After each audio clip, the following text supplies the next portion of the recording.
Hello and welcome to week 3 of our 520 course for Educational Technology and Curriculum and Understanding course. We're going to look at some of the elements of this week.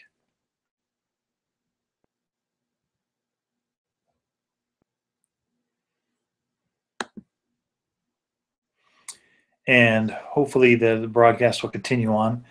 My computer seems to be glitching a little bit, so I will try this and then we'll see how it goes from that point. But let me go through and share some of the week 3's elements and assignments and things like that, and then talk about groups. What we really want to start and kind of look at through this week is our week 3 assignment and understanding what those pieces are for us. So in week 3, we're looking and focusing on the Common Core state standards and have a good understanding of what those entail and how those support our development curriculum within our course. Some things, and I deal with this in my own district and with my teachers that I supervise. And when we really look at the standards, different districts have different elements of the standards that they want to focus on that they feel will give them the most depth of knowledge or support for their students as they move through the curriculum. So that's one thing to look at when you start to assess any of the standards, or you're kind of what they call unpacking the standards.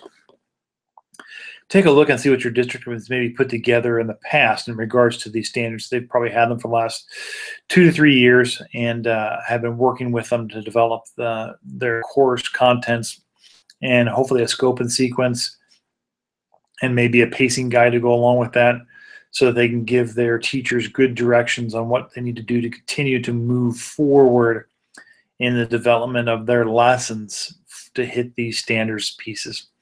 Depending on what district you're in, there may be different pedagogies and different curriculum designs and different assessments created around the standards that sometimes the district will use the TOMS system with the CalASP testing for California residents.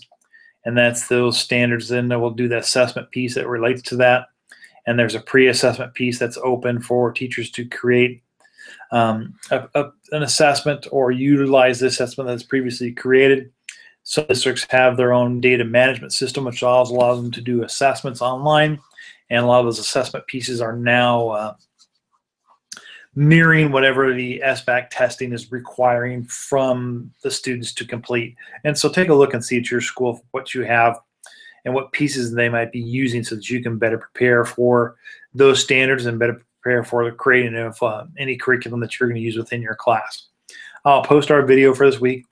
Some things that we have going on this week, some good things. We're going to look at the introduction of the Common Core standards and really look at the focus of change. And in the last weeks, we've kind of worked at Race to the Top and No Child Left Behind and those impacts on instruction and curriculum and design. And you'll see the change from those when you look at the Common Core standards and what elements they feel are most important over the last standards that were broadcast and put out. And what the feeling is around standards, you kind of see it expressed when you look in here. It's a more holistic view of students, but I'll let you kind of read through those to get a good idea of how they're written and kind of the ideas behind them, whether you are a content teacher in English language arts or mathematics. We have a lot of multiple subject teachers here, so you're hitting both of these pieces. What I've noticed is some of our teachers are working with students in grades K through 2, which are assessments not completed. But a really good thing for you to look at is that next grade level standard piece, to kind of idea of what those students are expected to complete, so that making sure when you create your lessons and you're making your links to the standards that you're required to, that those foundations are then laid upon. You can't build a house without a good foundation. And so is with the standards, the students that don't have a good foundation in their lower grades continue to move that weaknesses on as they move forward, and then their test scores will then relate to that also. So where we think we may not have any, a relation to, because there's no assessment that actually targets our grade level, there is always a responsibility to make sure that we understand, have a good understanding of what's expected of our students. And some districts will have created some lower level assessments for your kids so they get an idea what to look at. And then we have 2 videos that kind of speak to that also. So take a look at those during this week and get an idea of what's going on. here's a wholehearted message just for you, and I'm gonna let you guys do that this week, kind of looking at it yourself. But it's a heart and a feel that's behind that driving force when we talk about standards. But we can also look at that in a way that we relate to our God. We have some discussions for this week. Again, some basic information and ideas within the discussion board. Make sure that you are posting by Wednesday night, and then you have to post to 2 other people's posts throughout the week. And I monitor those and usually do those at the same time I'm grading your assignments. Should be done grading assignments by tomorrow night, which should be Wednesday at this point, and give you feedback as much as possible within that. Some people have asked me within the assignments, would I do a pre-grade on that? As long as I can get some information from you by Friday, I'll definitely get that back to you by Sunday morning. And that gives me pretty much Saturday to kind of sit down and go through some of those papers and give you some good feedbacks on things that might want to change. It's hard for me if you turned it in on Sunday to give you feedback and have it resubmitted on Sunday. It's hard to get in there and get that done to you quickly, but I promise you, if you get it to me before Friday, it usually takes me about a day or so just to get back and give you that feedback. Most times when I've done that, I haven't seen big changes that need to be required, but just some fine-tuned things that may be detailed. You'll see our group, a collaborative assignment we'll be doing. It's due in a couple weeks, so it's due November 22nd. And so it's not something due at the end of this week. So we do have some time and stuff to relate to the curriculum and get an idea of what the expectations are. But looking at those expectations of that week 5 due assignment, it is a group collaborative project. And before I get into the collaborative project, I will talk about where you find your groups. So if you're looking below, you'll actually see places where there's a group discussions. And you can go in and look at those groups. I'm going to go into my management tool as I talk about it so that I can show you your groups. We have 5 groups. The key number was trying to get 3 people per group, where with 1 of 4, just the number of students that we have. Our group 1 is randomly assigned, so that's Joy, Holly, Richard, Alfonso. You are in group 1. Okay, you have an extra member. So take a look at that to make sure you have a good understanding of who's in your group and what is expected of you by the assignment when we review that in just a moment. Our next group is Rachel, Natalie, and Fumi. Okay, make sure you guys are communicating back and forth. Through that, you have access through email and blogs and collaboration tools. I've given you all the tools available online here so that you can communicate effectively over the next couple of weeks via an online portion.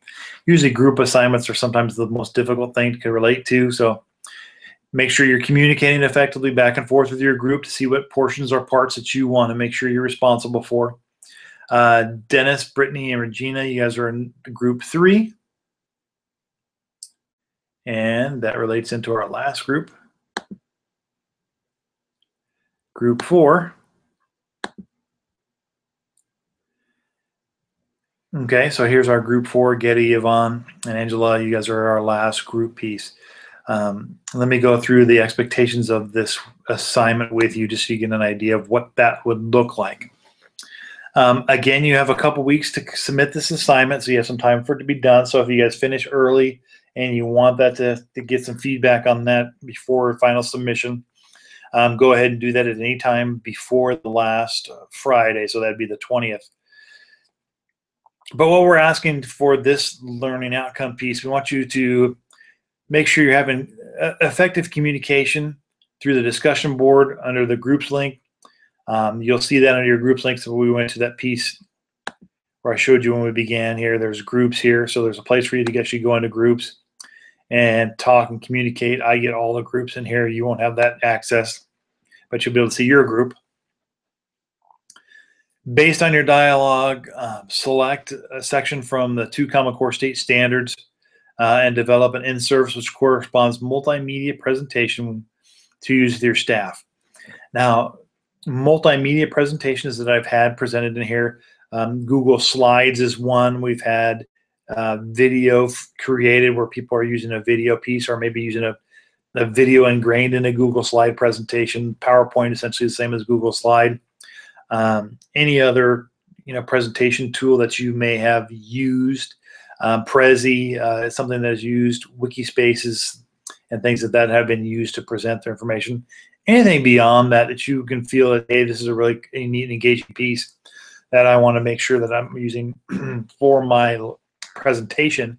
Again, the audience for your presentations, which is always important when you're presenting information, is a group of adults that are planning to use your presentation to learn from and move forward in understanding what the Common Core state standards are.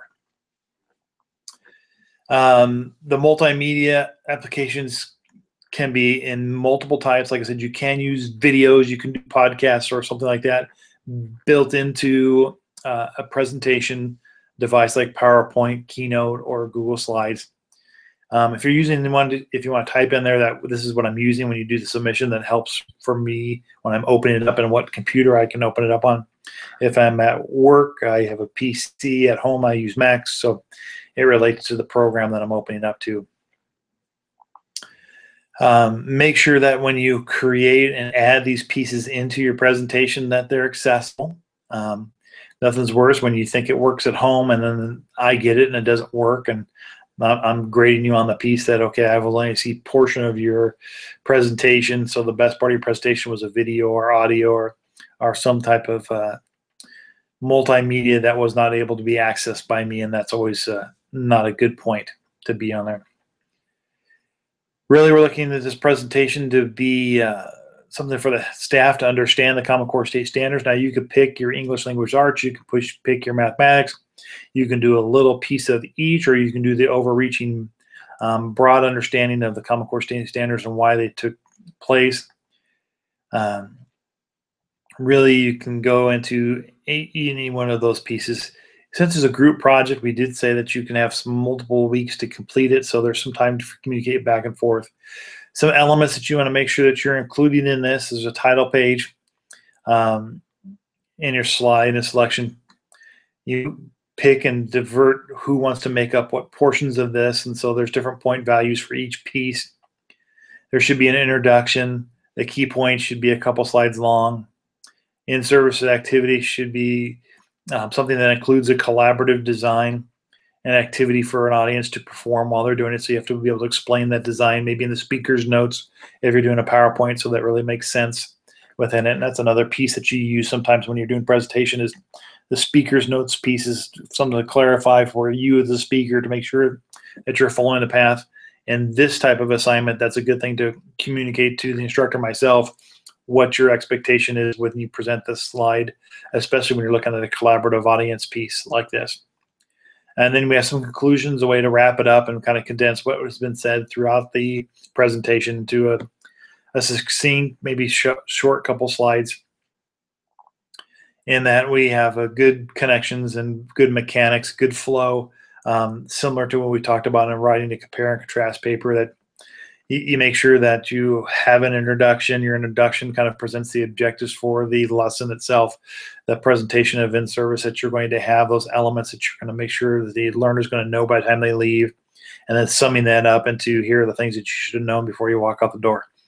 Those are kind of the key points that are good in any presentation to ensure that learning has occurred, that you have some kind of follow-up. In a classroom, you may call it a ticket to leave or something of that nature. In a presentation to adults, it may be just a summary of information, some questions that need to be asked for clarification, and things of that nature. So those are the elements that we're looking for in this assignment. Again, just if you want to submit it early, and I say it often, please get to me before the 20th, that Friday, so I have a chance to review the content that we want to go through and that you want to have reviewed and give some feedback on. But you can turn it in as early as this week if you're very excited and very rambunctious, or you can wait, until the week 5 submission date is fine also. All righty. God bless and good work this week. Hopefully all goes well. Again, if you have any questions, make sure you're contacting my information on the front instructor page, so we can get back. Some people have texted me. That's, like I said, is the best way to get that feedback and things back to you in the quickest Email does work. I have no problem with email. So if you want to do test submission through email or test submission through the Blackboard system, either one works for me. Have a blessed week and talk to you soon.